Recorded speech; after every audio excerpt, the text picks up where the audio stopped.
காலங்களில் அவள் வசந்தம், கலைகளிலே அவள் ஓவியம், மலர்களிலே அவள் மல்லிகை, மாதங்களில் அவள் மார்கழி அப்படின்னு கண்ணதாசன் பாடி வச்சுருக்கான் பாருங்கள்.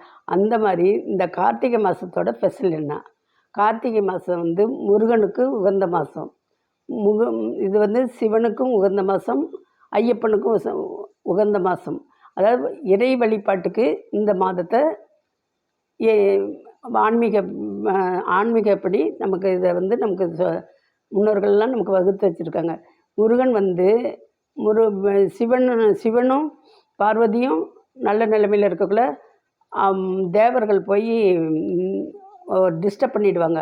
அப்போ அந்த கோபம் தாங்க முடியாத அந்த இதில் ஆற்றுல வந்து அவரோட ஹீட்டெல்லாம் இறங்கி 6 மலர்களாக இருந்து 6 மலர்களில் 6 குழந்தைகளாக இருக்கும்.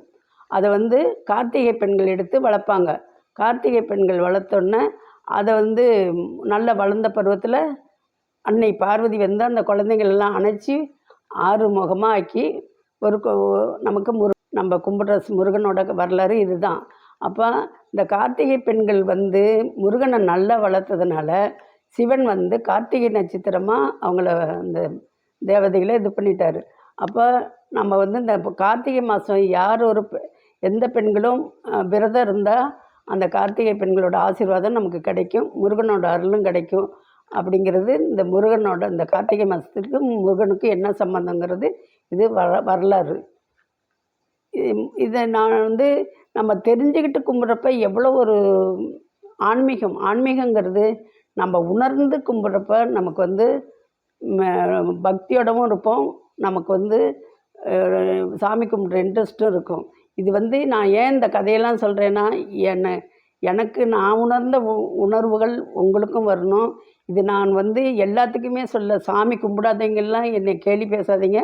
ஆன்மீகத்தில் நாட்டம் உள்ளவங்களுக்கு நான் வந்து இந்த இதை சொல்கிறேன், புரிஞ்சுக்கோங்க. முருகனை நல்லபடியாக கும்பிடுங்க. யாம் இருக்க பயமேன், அவரோட பார்வையிலேருந்து நம்மளை வந்து காப்பாற்றுவார் அப்படிங்கிறது நமக்கு ஒரு பாடம். அதனால் முருகனுக்கு நன்றி சொல்லிவிட்டு உங்களுக்கு நன்றி சொல்கிறேன். நல்லா பாருங்கள்.